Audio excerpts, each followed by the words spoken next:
మిత్రులారా నమస్తే. సోంపాక మ్యూజింగ్స్ సమర్పించు సాహితీ సంపంగలకు స్వాగతం. ఇందులో భాగంగా నేటి కథా సంపంగి తడబడిన జ్ఞాపకం. రచయిత సలీం గారు. వీరి సొంత గ్రామం ఒంగోలు సమీపంలోని తోవగుంట.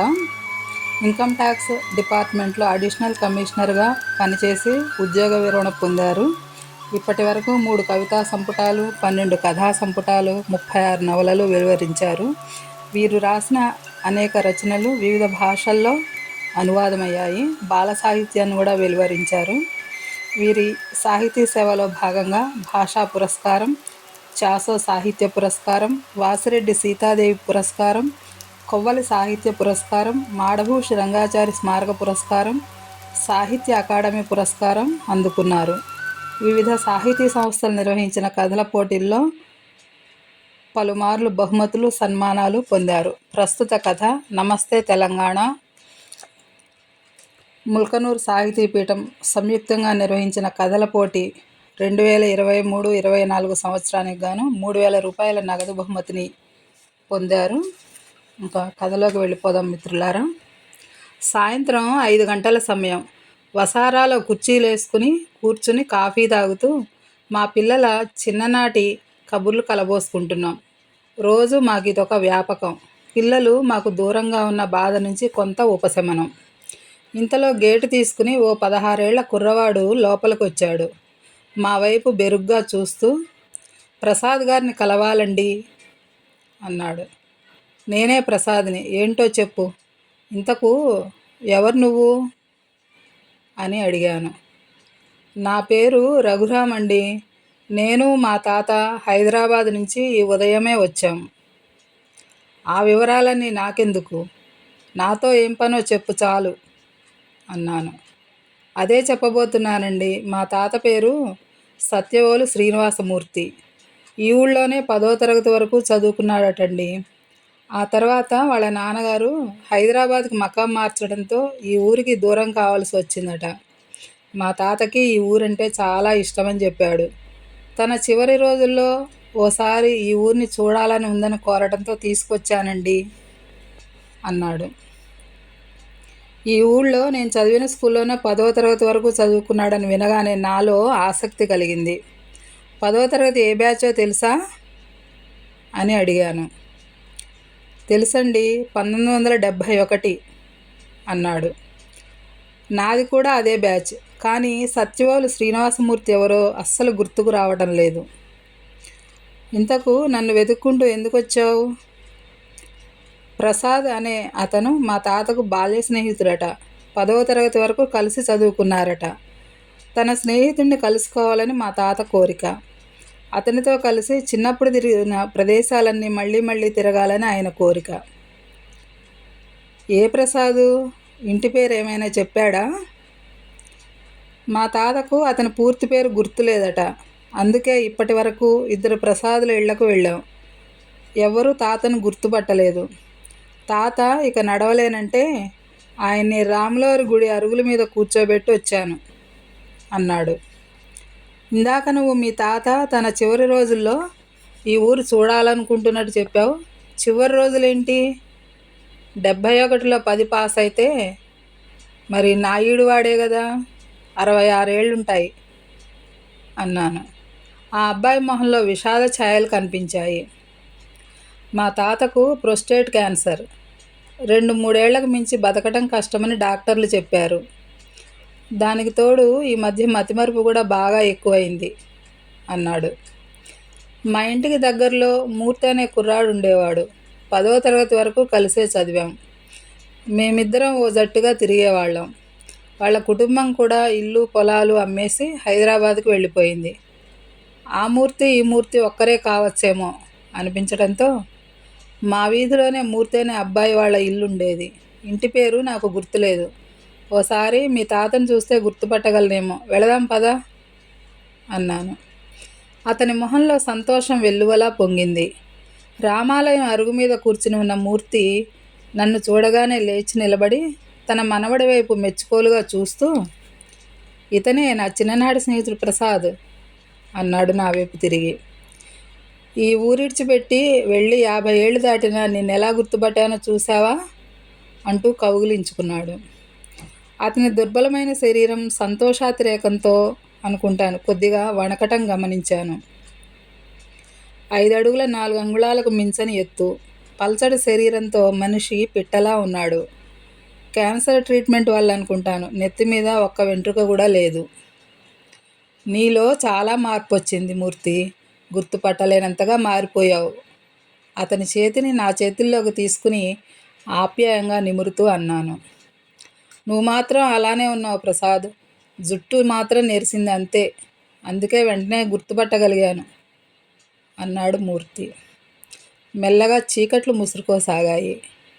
మొదట ఇంటికి వెళదాం, అక్కడ తాపిగా మాట్లాడుకోవచ్చు అంటూ మూర్తి చేయి పట్టుకుని మా ఇంటి వైపు నడవసాగాను. మమ్మల్ని అనుసరిస్తూ రఘురాం.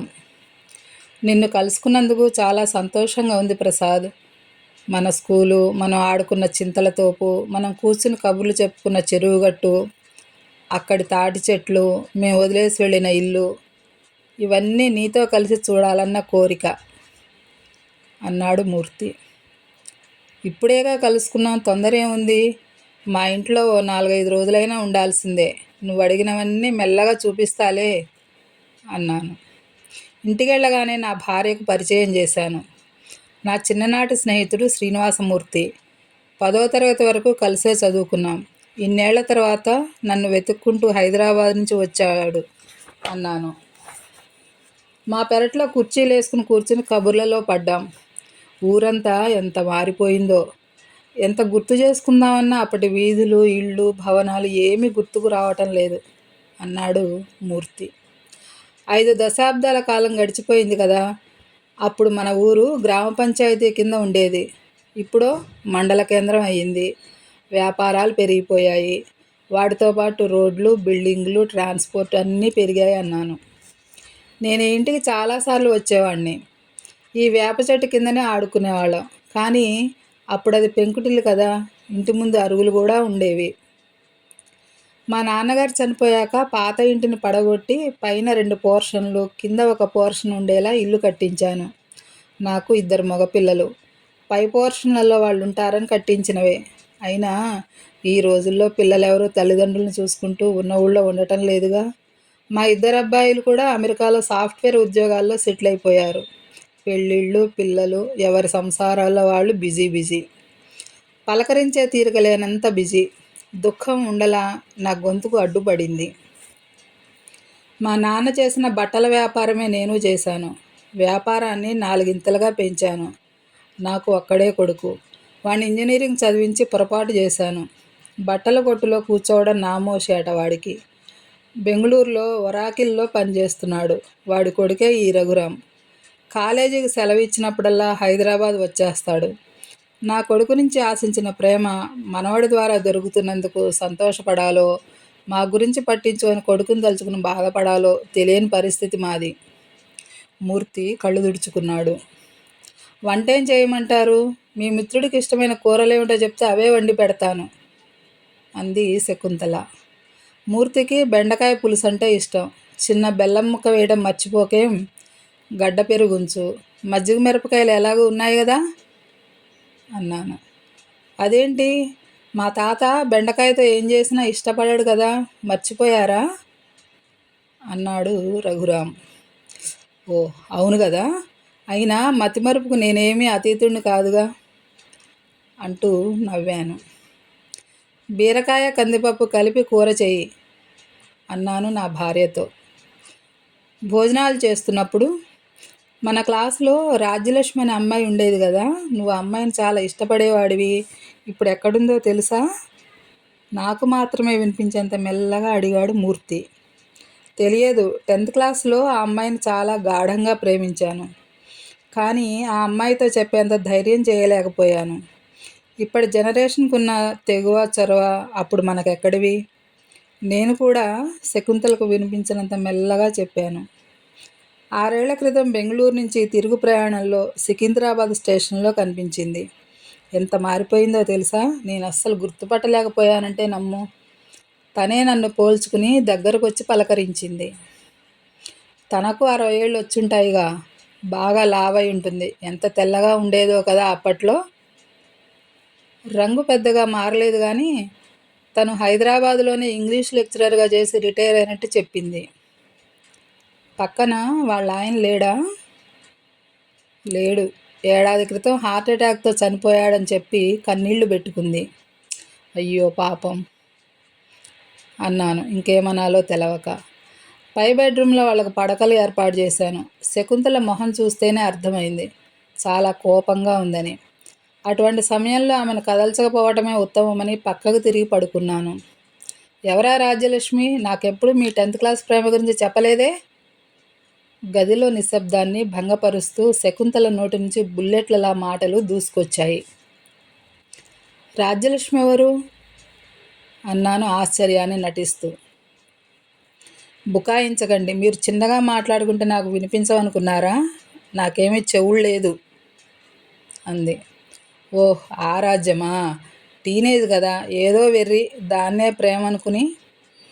అయినా ఎప్పటి విషయమో అది, ఎప్పుడో మర్చిపోయాను. నాకు రాజ్యాలు రాణులు ఎందుకు చెప్పు, నా శాకుంతలం ఉండగా అన్నాను. చాలండి సంబడం. మీ మాటల మాయలో పడిపోవటానికి నేనేమి టీనేజ్ అమ్మాయిని కాదు. శకుంతల ముసిముసిగా నవ్వుకుంటోందని అర్థమైంది నాకు. ఉదయం 10ంటికి మూర్తిని మా స్కూల్కి తీసుకెళ్ళాను.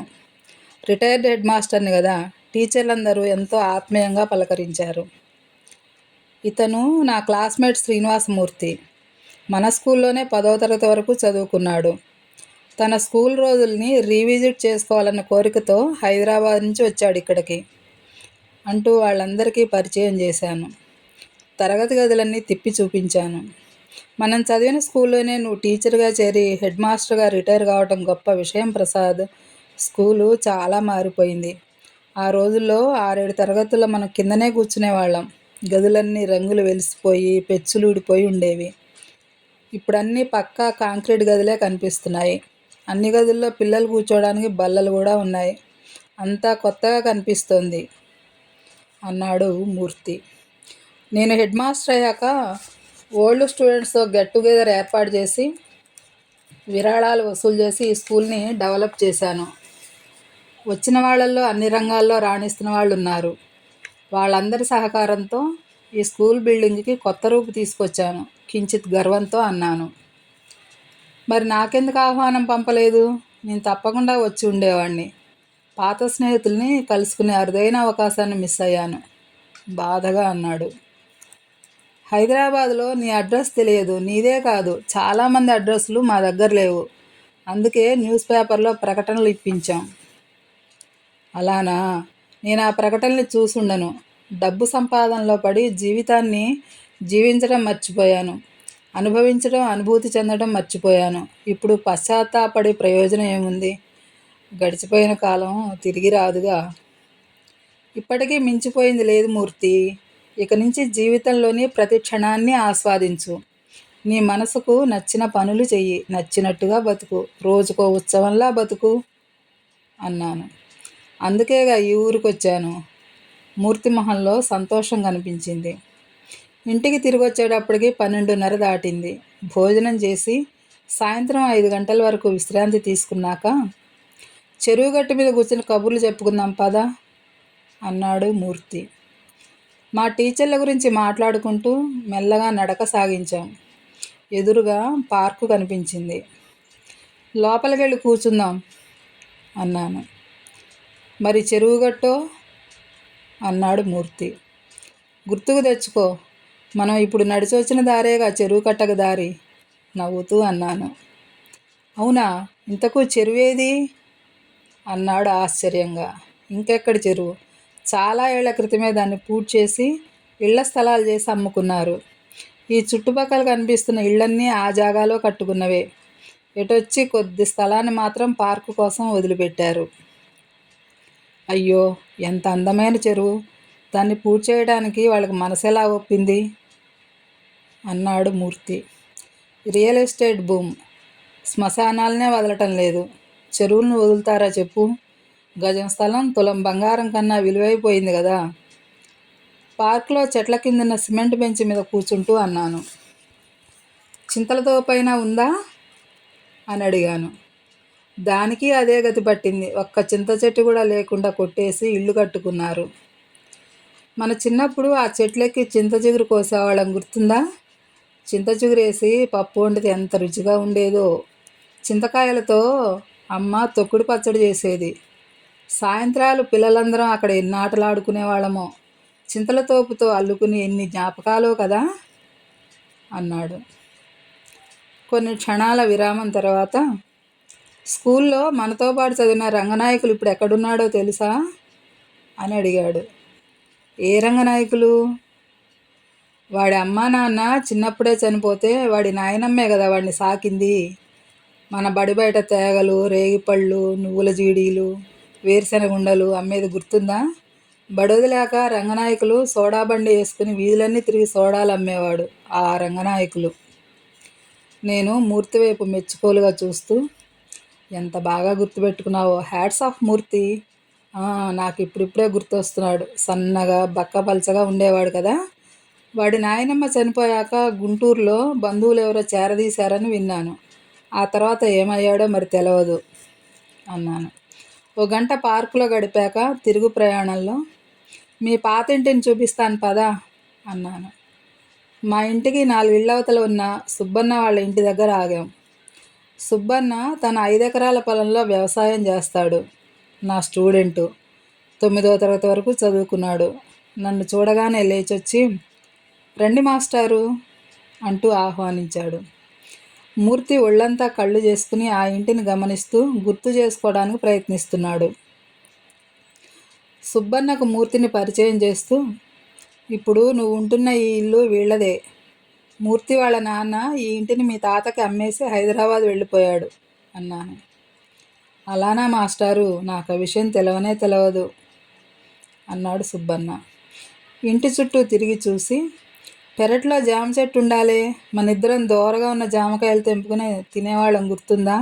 ఆ చెట్టు ఏమైపోయింది అన్నాడు మూర్తి. సుబ్బన్న వాళ్ళ నాన్న పాత ఇంటిని పడగొట్టి కొత్త ఇల్లు కట్టుకున్నాడు. అప్పుడు జామ చెట్టు అడ్డంగా ఉందని కొట్టేశారు అన్నాను.